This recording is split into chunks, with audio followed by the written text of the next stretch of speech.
বিসমিল্লাহির রহমানির রহিম। চালের আটার রুটি খুব ভালো বানাতে পারি না, খুবই বাজে হয়, তারপরও বানিয়েছি। আর হচ্ছে ওইখানে চুই ঝাল দিয়ে গরুর মাংস রান্না আছে।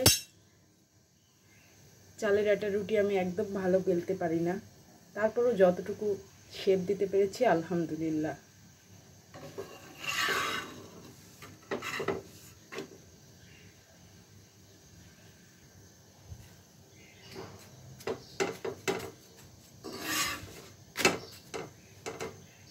চুই ঝাল দিয়ে গরুর মাংস আমার মেয়েরাও খেতে খুব পছন্দ করে, পরিবারের সবাই, হাজব্যান্ডও খেতে পছন্দ করে।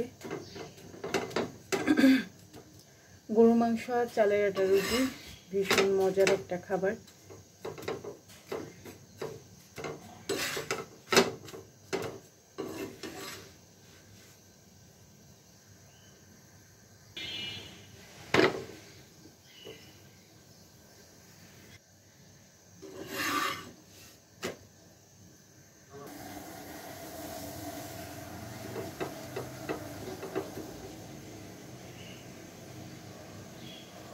বাহ, এই রুটিটা কি সুন্দর ফুললো!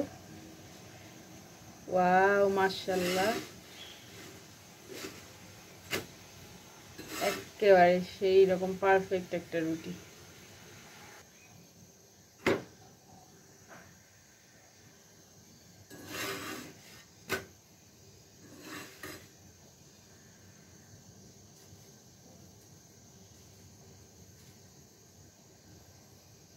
মাশাআল্লাহ, সবগুলা রুটি তো দেখি সুন্দর হচ্ছে। রুটি টেরা বেড়া হোক, কিন্তু রুটি কিন্তু সুন্দর হচ্ছে, একেবারে ফুলে ফুলে।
কোনো কথার মধ্যে যে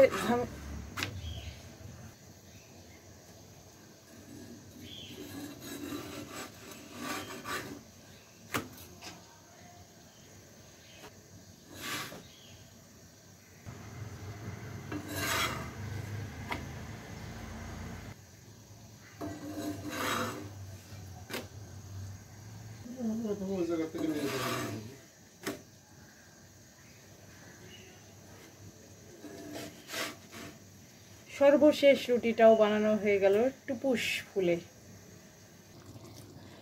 শেষমেশ গরুর মাংস, চুই ঝালে গরুর মাংস, এটা যে কি মজা!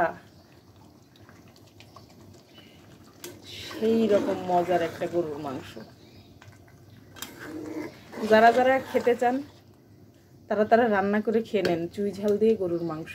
এখন তো সবার বাসায় গরুর মাংস আছে, তাই যার যার খেতে মন চাই চুই ঝাল দিয়ে গরুর মাংস, শেষে চুই ঝাল দিয়ে গরুর মাংস এভাবে রান্না করেন। আর এই মাংসটা আমি আজ 4 দিন ধরে রান্না করছি, এই 4 দিন ধরে রান্না করেছি এবং এমন টেস্টি হয়েছে। আজকে আমার বাচ্চারা খাবে, আমার হাজব্যান্ড খাবে। তো সবাইকে শুভ সকাল।